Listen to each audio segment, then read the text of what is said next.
Greetings, Elma. Yesterday, I attended your CIPC webinar on beneficial ownership, and many of the customers, including myself, were not clear with the number of documents that are required for submission or filing of a PO. Hence, my follow-up question to try and understand specifically on the issue of mandate. When filing a PO, the mandate that is required. What is this mandate? And also perhaps elaborate in terms of what is actually the content, what should be the contents of the mandate. Marumo, thank you very much. A mandate is a compulsory document that must be submitted wherein the declaring company mandates a filer or natural person to submit its beneficial ownership declaration on behalf of the company. So we've got an example, but it's up to the companies whether they want to use it or create their own. One thing is one can either use a special power of attorney or a letter or a resolution, but must always be on a business letterhead.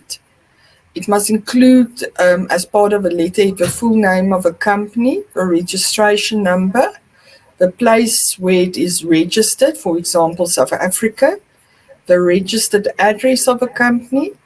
In case it differs from the place of business, then the place of business address must also appear, and then the contact details like the phone and email address of the company. So the example here is of a special power of attorney. So the person who gives it will complete his or her name in full, the surname and his or her ID number, and then give the name of a person, or rather this person is from which company and the registration number again, and then he or she gives the name of a person they're appointing to do their beneficial ownership on behalf of the company. And they'll usually appoint the person to do both the beneficial ownership and the annual returns for the company. They'll sign it and date it. And what they must also remember is to add signatures of 50% plus one of the directors, meaning, unfortunately, for instance, if there's 100 directors at this point in time, they'll have to have 51 directors of those 100 to sign. And then as far as CCs are concerned, all the members of a closed corporation will have to sign the mandate. Marumo? Much appreciated. And tell me, Elma, is there an example of a share register, and what must be the contents of a share register?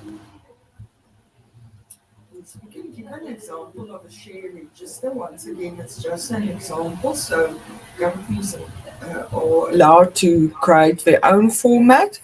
In ours, we added obviously the company name and registration number, as well as a space for the street and postal address. We allowed for the shareholder's surname, full name, ID number, the certificate number, the number of shares that were issued, the class or kind of shares, the date it was issued, the amount of the shares that have been paid, the email address of a person who is the shareholder, and the shareholder's cell phone number. It's indicating this register is still active and gets signed and dated as well. Marumo? The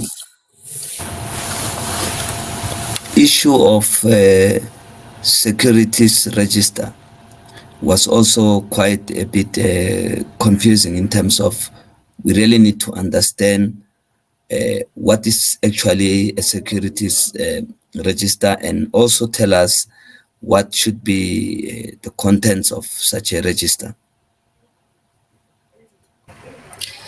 Yes, unfortunately, we don't have an example, but we can just remind customers that a securities register means the securities are shares, debentures, or other instruments issued by a profit company in terms of Section 1 of the Companies Act. A securities register of a company contains certain information regarding the securities, including shareholding that was issued by the company. So the content that must be reflected in terms of Regulation 32.3 is the name and ID number, the number and class of securities, the beneficial interest or extent of interest, the name and ID number, the business and residential or postal address, and the contact information or email. So the beneficial owner information will be the full name, the date of birth, the ID or passport number, and the residential and postal address, and the email address. Marumo? Appreciated, much appreciated. Thank you very much. I think most of the customers will be much of happy to have these examples and more knowledge or information you provided. Thank you.